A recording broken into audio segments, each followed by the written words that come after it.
शेतकरी बांधवांनो, आजची बातमी ऐकल्यानंतर तुम्ही सुद्धा म्हणाल, अखेर सरकारने शेतकऱ्यांसाठी मोठा निर्णय घेतलाच. कारण आज सकाळपासून राज्यभरात एकच चर्चा सुरू झालेली आहे. नमो शेतकरी योजनेचा हप्ता, पीएम किसान योजनेचा हप्ता आणि त्याचबरोबर पीक विमा नुकसान भरपाईचे पैसे. पण शेतकरी बांधवांनो थांबा, कारण आज जी माहिती समोर आलेली आहे ती आतापर्यंत तुम्हाला कुठेही व्यवस्थितपणे सांगण्यात आलेली नव्हती.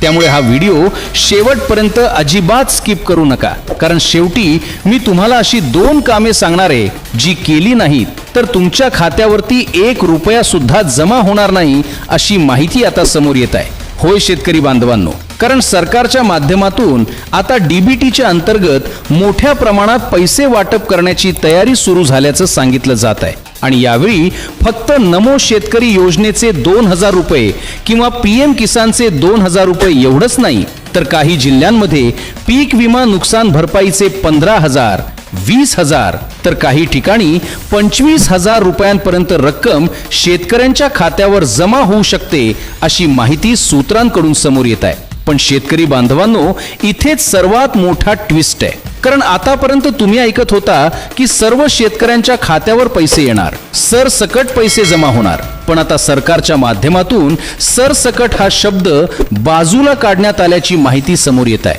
म्हणजे आता फक्त पात्र शेतकऱ्यांच्या खात्यावरच पैसे जमा होणार असल्याचं सांगितलं जात आहे. मग आता प्रश्न पडतो, पात्र कोण आणि अपात्र कोण? तर शेतकरी बांधवांनो, पुढच्या 2 मिनिटात याच संदर्भात मोठी माहिती समोर येणार आहे. पण त्याआधी एक गोष्ट समजून घ्या.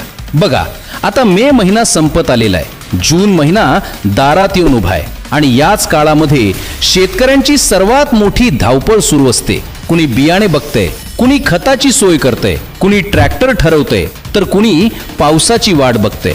आणि अशा वेळी जर सरकारच्या माध्यमातून 4000 रुपये थेट खात्यावर आले, त्याचबरोबर पीक विमा नुकसान भरपाई मिळाली, तर शेतकऱ्यांना मोठा आधार मिळणार आहे असं सांगितलं जात आहे. म्हणूनच सध्या राज्यभरातील शेतकऱ्यांचे लक्ष या हप्त्याकडे लागलेलं आहे. पण शेतकरी बांधवांनो, सरकारच्या माध्यमातून आता जिल्हानिहाय यादी तयार करण्यात आल्याची माहिती समोर येते. म्हणजे काही जिल्ह्यांमध्ये सर्वात आधी पैसे जमा होतील आणि काही जिल्ह्यांना अजून थांबावं लागू शकतं.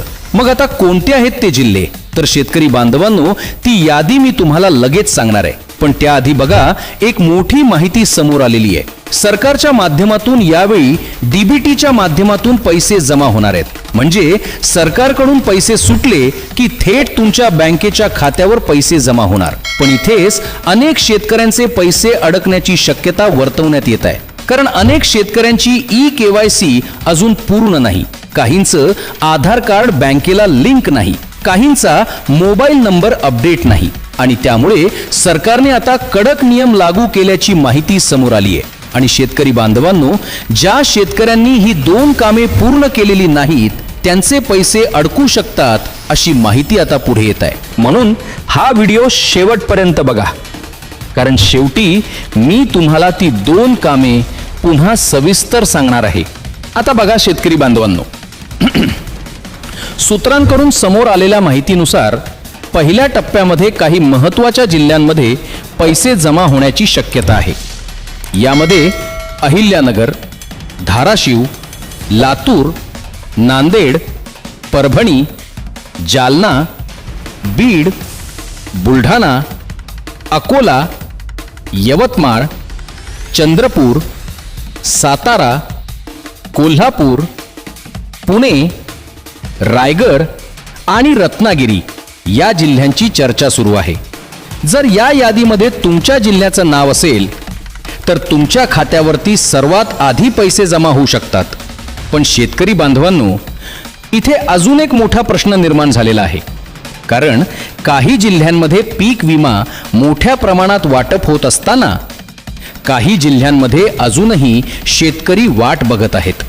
विशेषतः बीड जिल्ह्यामध्ये अनेक शेतकरी अजूनही पीक विम्याच्या प्रतीक्षेमध्ये आहेत, अशी माहिती समोर येते.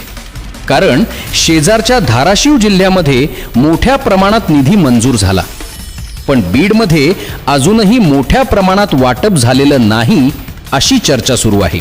आणि त्यामुळेच शेतकरी आता सरकारकडे मागणी करत आहेत की सरसकट पीक विमा वाटप करा. बघा शेतकरी बांधवांनो, धाराशिव जिल्ह्यामध्ये तब्बल 336 कोटी रुपयांचा निधी मंजूर झाल्याची माहिती समोर आली आहे. 4 लाख शेतकऱ्यांच्या खात्यावरती पैसे जमा होणार असल्याचं सांगितलं जात आहे. आणि हीच गोष्ट इतर जिल्ह्यांमध्ये देखील व्हावी अशी मागणी आता जोर धरताना दिसत आहे. पण आता सगळ्यात मोठा मुद्दा, ते 2 कामे कोणती? तर शेतकरी बांधवांनो, सर्वात पहिलं काम म्हणजे ई-KYC. जर तुमची ई-KYC पूर्ण नसेल तर तुमचे पैसे अडकू शकतात अशी माहिती समोर आली आहे. दुसरं आणि सर्वात महत्त्वाचं काम म्हणजे आधार कार्ड बँक खात्याशी लिंक असणं. जर आधार लिंक नसेल तर DBT द्वारे पैसे जमा होण्यात अडचण येऊ शकते. आणि शेतकरी बांधवांनो, अनेक शेतकरी हीच चूक करत आहेत. खाते आहे, योजना मंजूर आहे, पण आधार लिंक नाही, ई-KYC पूर्ण नाही आणि त्यामुळे पैसे अडकत आहेत. म्हणून अजून वेळ गेलेली नाही. तात्काळ तुमची ई-KYC तपासा. आधार लिंक आहे का ते तपासा. मोबाईल नंबर अपडेट आहे का ते तपासा. कारण सरकारच्या माध्यमातून आता कोणत्याही क्षणी पैसे जमा होण्याची शक्यता वर्तवण्यात येत आहे. आणि सगळ्यात मोठी माहिती म्हणजे सरकारकडून अजून अधिकृत तारीख जाहीर करण्यात आलेली नसली तरी सूत्रांकडून अशी माहिती समोर येते की मे महिन्याच्या शेवटच्या आठवड्यात किंवा जून महिन्याच्या पहिल्या आठवड्यात पैसे जमा होऊ शकतात. कारण सरकारचा प्रयत्न आहे की पेरणीच्या आधी शेतकऱ्यांच्या खात्यावर पैसे जमा व्हावेत.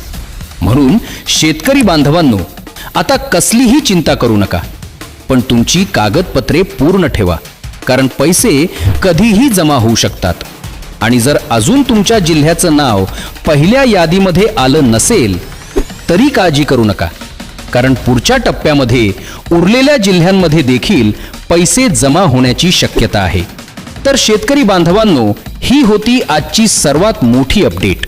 अशाच महत्त्वाच्या शेतकरी योजनांच्या अपडेटसाठी आपल्या चॅनलला आत्ताच सबस्क्राईब करा, नोटिफिकेशन बेल ऑन करा आणि व्हिडिओ शेवटपर्यंत बघितल्याबद्दल धन्यवाद.